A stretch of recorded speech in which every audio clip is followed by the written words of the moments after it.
Hey there, this is Kat, and this is your Marketing Minute. Today, I want to talk to you about hiring a virtual assistant. So, virtual assistants are awesome. And the thing I want to share with you is the difference between an offshore virtual assistant and a local virtual assistant, and just compare the two so that you're better well-versed and then you can make a good decision on which way to go if you're thinking about it, or reevaluate your current situation to see maybe you need to make some changes or maybe you need to tweak some things. So personally, I do use virtual assistants. We have virtual people that we hire as employees, and then we have contract virtual assistants. So just depends on the situation and what your needs are. And also the requirement of the virtual assistant. Maybe they don't want to be an employee. Maybe they have other clients that they work with and what have you. So what is the difference? So the first primary difference is the payment. So virtual assistant offshore can be a lot more affordable. I didn't want to say cheaper, but affordable, maybe more cost efficient, whereas a local one is going to probably charge you a premium. And there's reasons why, so we can talk about the reasons, but an offshore virtual assistant usually ranges from like $3 to $8. Sometimes they go higher depending on the area that you're hiring them from or their expertise. Okay, so keep that in mind. If you're looking at a local virtual assistant, then you're looking at probably from $8 all the way up to maybe $50 an hour. So it just depends on their expertise, their specialization, and what is the virtual task that you're hiring them for. Because there are virtual accountants, there are virtual bookkeepers, there are virtual marketing people, social media managers. You know, there's all kinds of virtual assistants. That's the other thing to keep in mind too, is their expertise. So second thing to think about is their qualifications, their expertise. So this will apply to either the virtual offshore one or the local.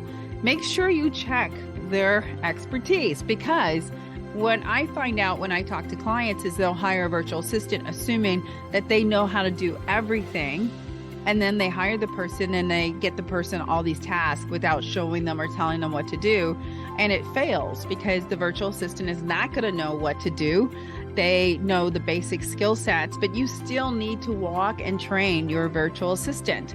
They're not just going to come automatically fluid knowing your business model and knowing what to do. No, that doesn't happen. And it's the same when you hire a new employee. It's the same formality.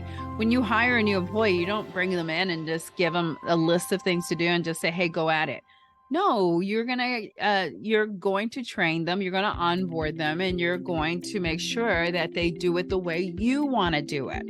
And that's why you really need to be a manager, and you need to coach and train your virtual assistant for it to work out, for it to be a win-win situation.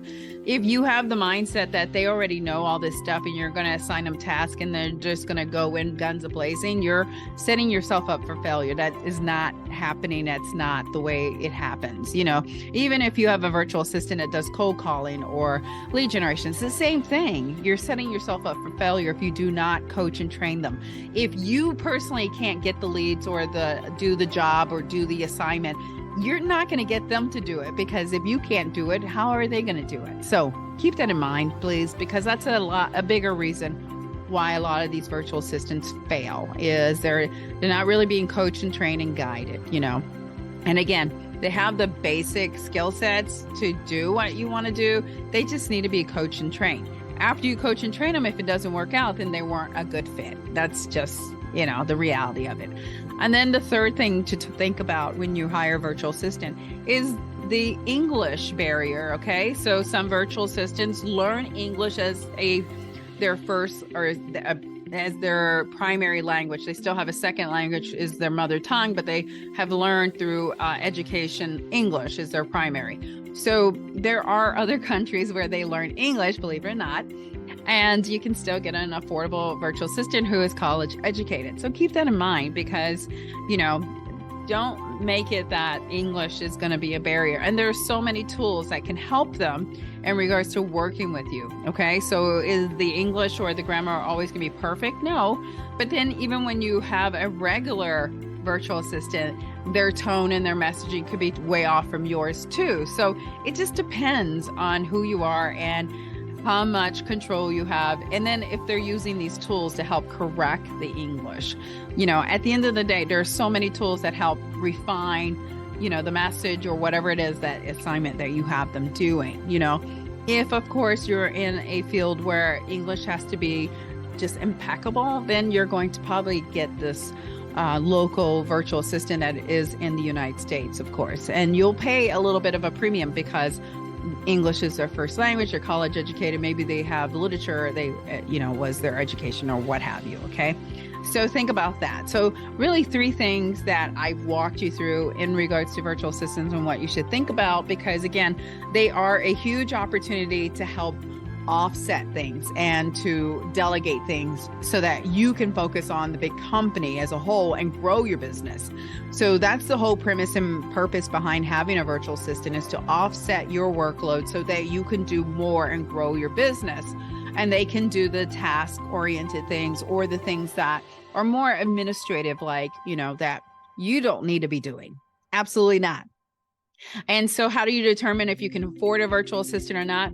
Start growing your business and reward yourself by hiring a virtual assistant to delegate this task or delegate that task. That's how I did it. That's how I started. So when you start making revenue and you start growing your business, reward yourself by offsetting that and hire a virtual assistant to start doing those little tasks and what have you. Now, virtual assistants can be part-time or full-time.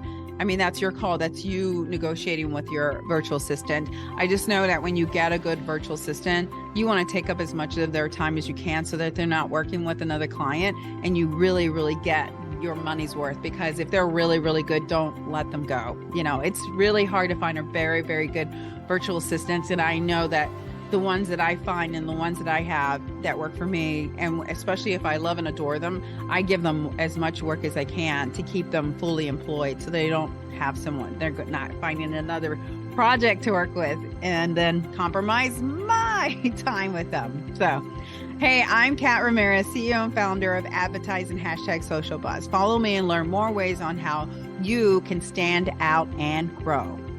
You got this.